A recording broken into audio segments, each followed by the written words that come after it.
The house behind me is known by day as Elmwood Community Centre, but by night time, for paranormal enthusiasts, it's known as the Elmwood House experience.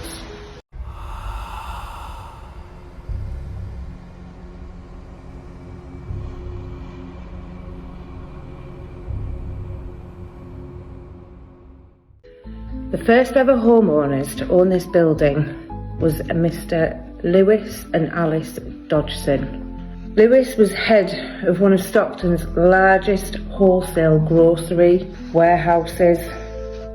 Lewis married Alice. When Elmwood House was first built, it came with tennis courts, croquet lawns, and as you can see, its kitchen wing, its laundry house with the white building at the back, and its carriage house and stables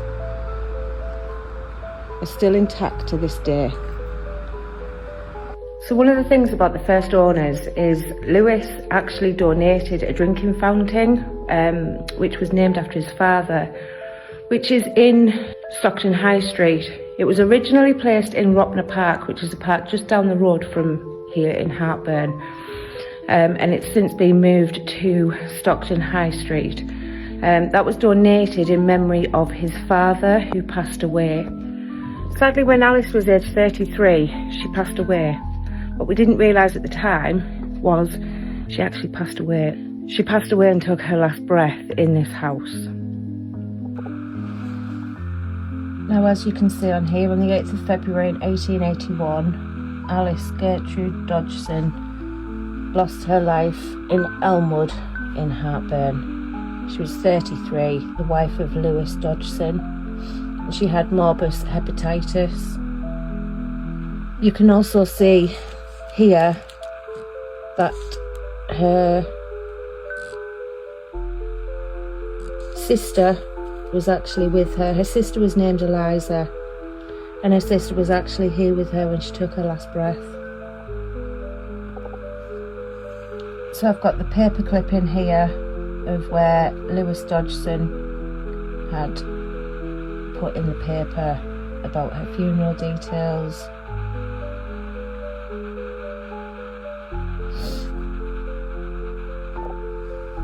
And shortly after she'd passed away, he advertised for a groom and gardener.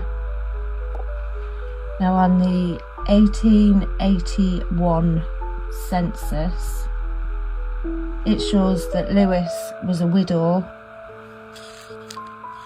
living in Elmwood, and he was with his servants, Kate and Sarah Jack. One was a cook and the other was a housemaid. Now, shortly after Alice's death and the census in 1881, Lewis ended up deciding that the house was far too big for him. He decided to move. So from moving, he went to Scarborough. That was where Lewis was originally born, and he went and lived the rest of his life in Scarborough. And it was in this exact house where Lewis spent his life after Alice living in, and where he passed away. So as you can see on here, he passed away in 1895. He never actually married. Now, he had pneumonia, and his brother was with him when he took his last breath.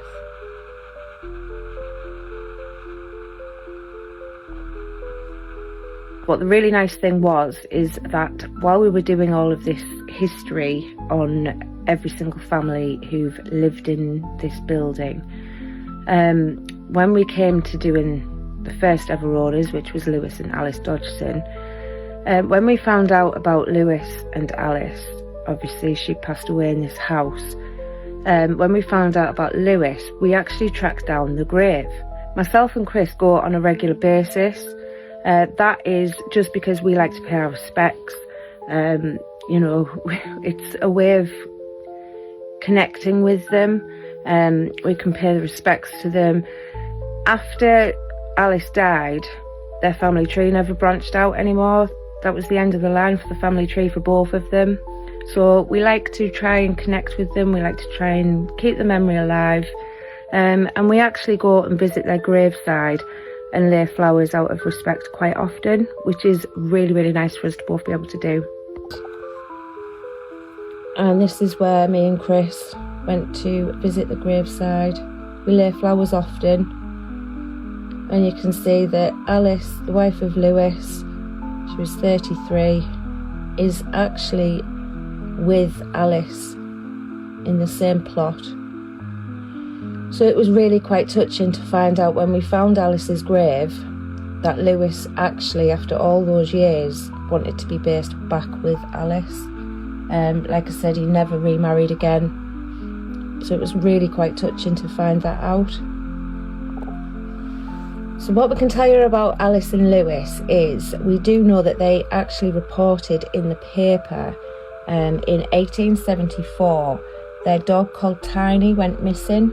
It was on the 5th of November in the Northern Echo. Now they'd put down there would be a very large reward for anybody to return the dog immediately. So the way it was worded, you would think that it means they knew that it had been taken on purpose, not just ran away. Another interesting thing that we found out was that Richard Swan was actually charged for obtaining money by false pretences to Lewis Dodshon, which was quite interesting. Now we may have thought it might have been connected to the dog, but I think it was a couple of years after the dog had gone missing. So whether it was or not, there was no more information that I could find on that, but something had happened there. And another fact for Lewis was in 1876, he actually opened up the school in Hartburn, just over the road. He did a lot of successful fundraising to open that school, which makes it sad again, because obviously the thought of him and Alice moving into a house on the scale of the size that this is, they would have had plans for family. He's obviously done something for the community, thinking of future plans for his children to go to, and sadly that never happened because Alice was taken too young. So after Alice had lost her life, Lewis decided to leave. Elmwood House ended up being empty for several years. Nobody actually moved in, there was no more families. We will be doing more of these over the coming weeks of all the different families, the information that we've had. This building actually stood empty for several years before the next family moved in, which is a real shame because again it was a brand new, it was one of Hartburn's most elegant houses that were around here. You know, you've got to have a lot of money to have been in a house like this at that time. So for that to have been just left to rot for several years is quite a sad thing, really. The next part of the area that we're going to discuss about Alice and Lewis comes within the hall. Now this comes as what was just an absolute jaw-dropping moment for us. So in the hall, this just absolutely wowed us. It's easy to go and do a paranormal investigation to a location you know nothing about, get some information and then never talk of it again. One thing we absolutely love is doing this. We actually have to delve into the history. It's one thing we love to do.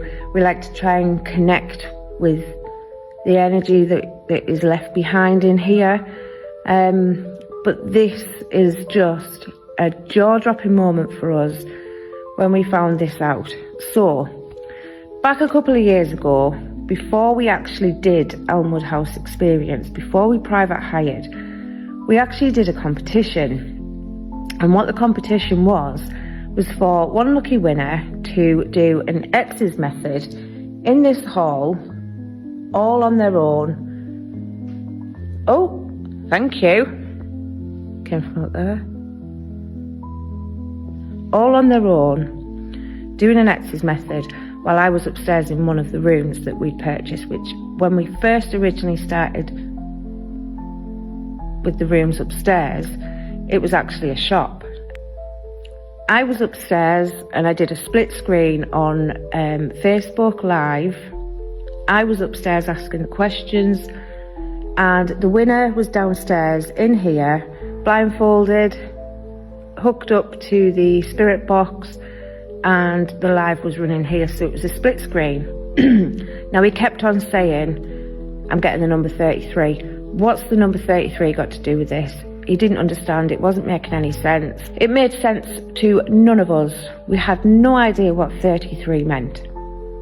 But 8 months after, now we'd already started doing Elmwood House experience, and we started delving into the history of the building. We've been investigating this place now for 8 years, and it was something that we'd never actually done. So because we were here doing the experience, we thought we would delve into the history, and what we found just blew our minds. Now, prior to this, what you've just listened to was Alice, the first ever homeowner of this building, lost her life in this building, age 33. Thank you. Alice, is that you? Lost her life in this building, age 33. It just, for that information to come out 8 months after, and we just went, 33. And it was Chris who actually said, do you remember doing that Etsy competition? 33 kept coming out. Could it be that? That's something that we will never know, but just wow, how on earth did that number 33? Now, we've had to dig extremely deep to get the history information that we've got. We've paid for a load of things. It's taken years. And for that to... Whoa, thank you.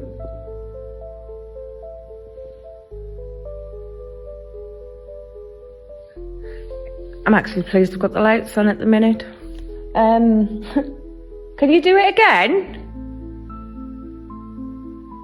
Is it because I'm not talking to you? I'm talking about you. Just wow.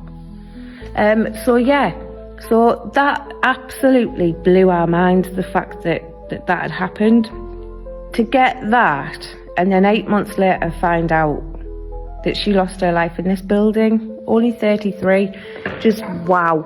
So that, for me, it just blew our minds.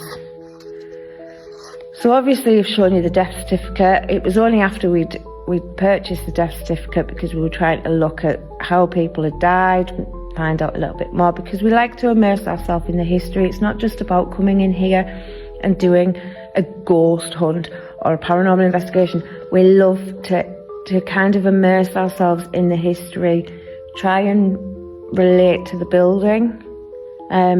So we purchased the death certificates, and that was when we found out what she died with, the fact that she died in this building and that she was 33, and it just threw it back to that. So I'm going to put a bit of a clip on now, which will show you the night that we did the Etsy competition, where our guest was getting 33.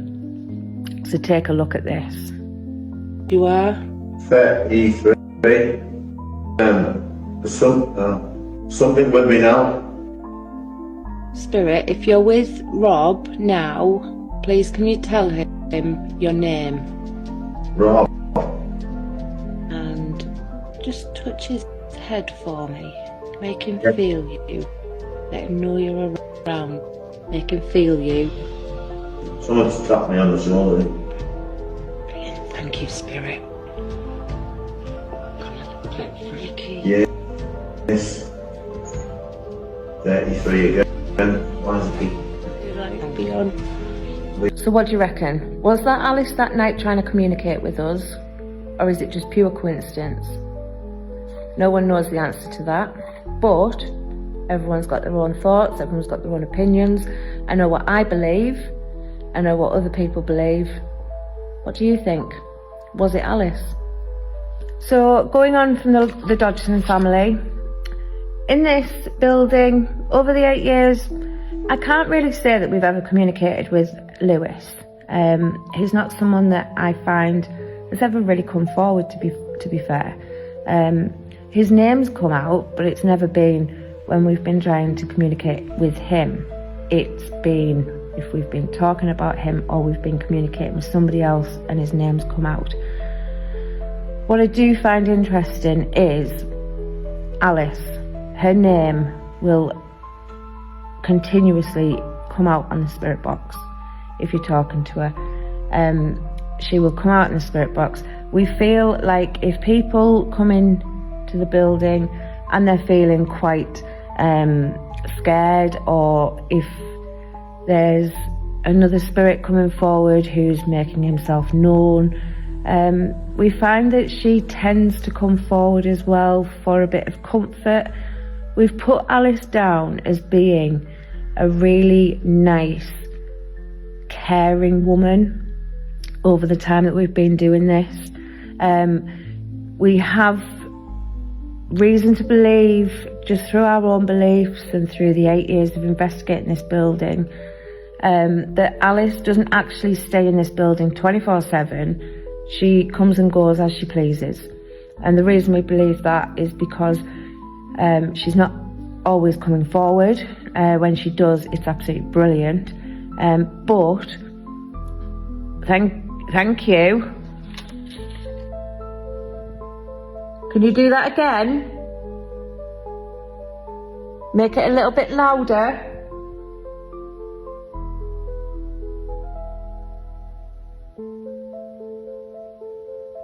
Alice, if that's you, could you do something for me, please?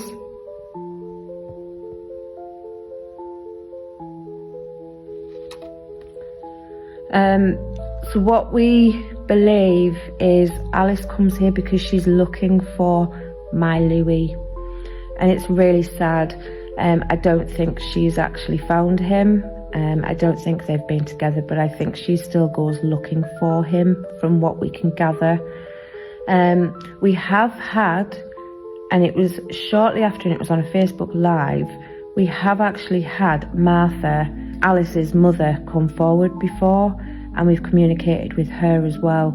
And it was confirmation that it had said my name and Chris's name, and it said grave or visit or something. There was something along the lines of that. Now, unfortunately, because Facebook have deleted old footage now, I'm sure you're aware of the storage policy that they brought out, we have actually lost that footage. But what I'm going to do now is just play a little bit of the times where Alice has come forward. People have called out to her and she's actually communicated with us.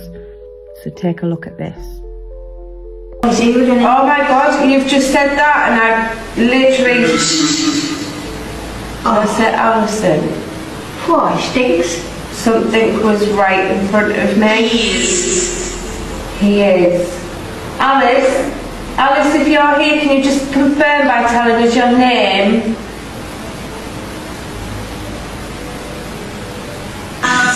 Alice. Thank you, Alice.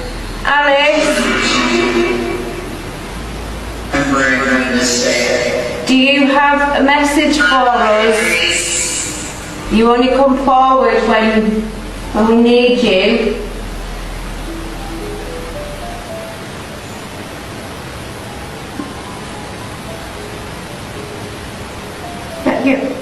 Can you?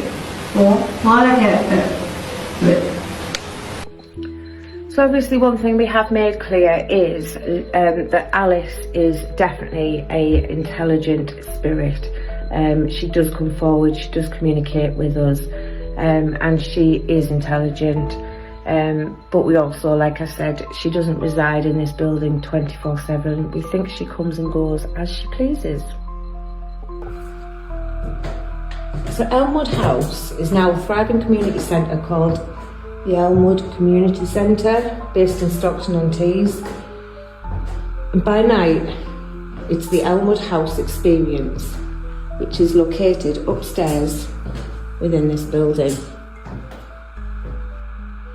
Elmwood House Experience allows members of the public, groups, teams, collabs to private hire the night for your own paranormal investigation.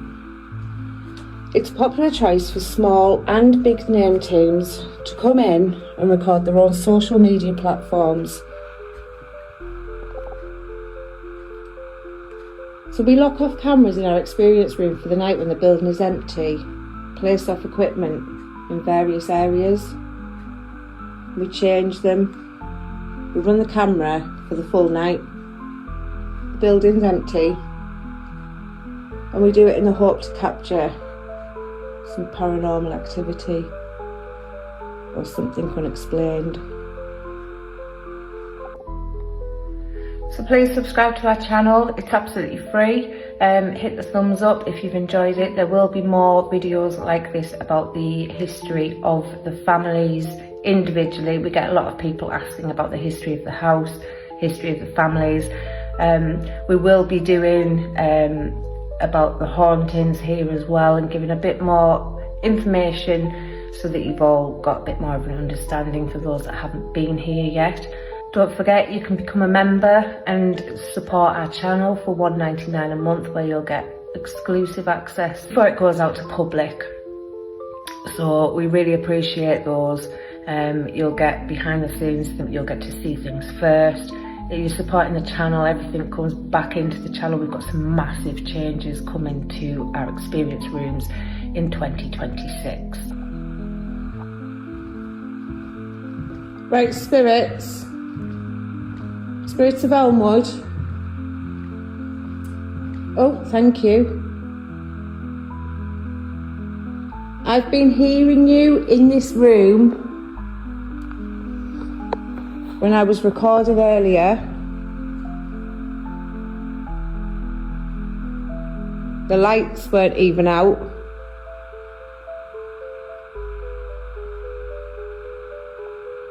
Can you come forward now?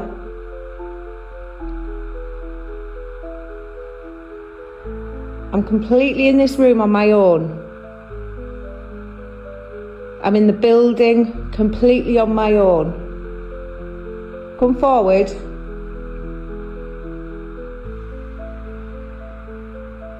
Let me know where you are now.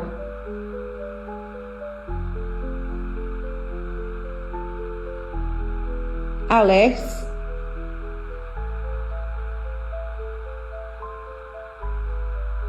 All that movement that was happening earlier was when I was talking about you. There was taps in the corridor, there was taps over here, and there was taps at the back, and I also had some taps over here.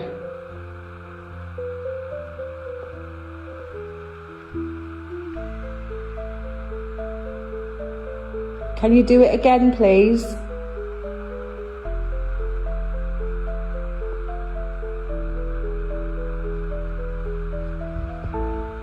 I heard you, thank you. Could you make it a little bit louder?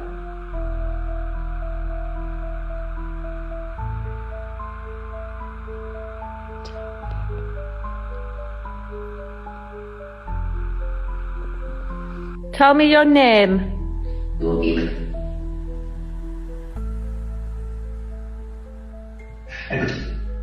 Edward. Edward, if you're here, what's my name?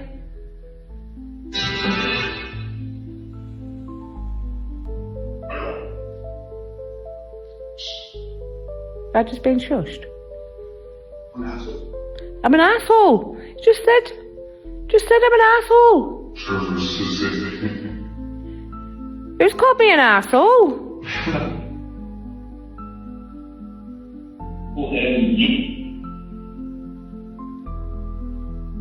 Who thinks I'm an asshole? This is where everyone raises their hands down. Go. Alice. I was talking about you when I was getting the activity. And when you passed away. Can you tell me your age? How old you were when you passed away in this building?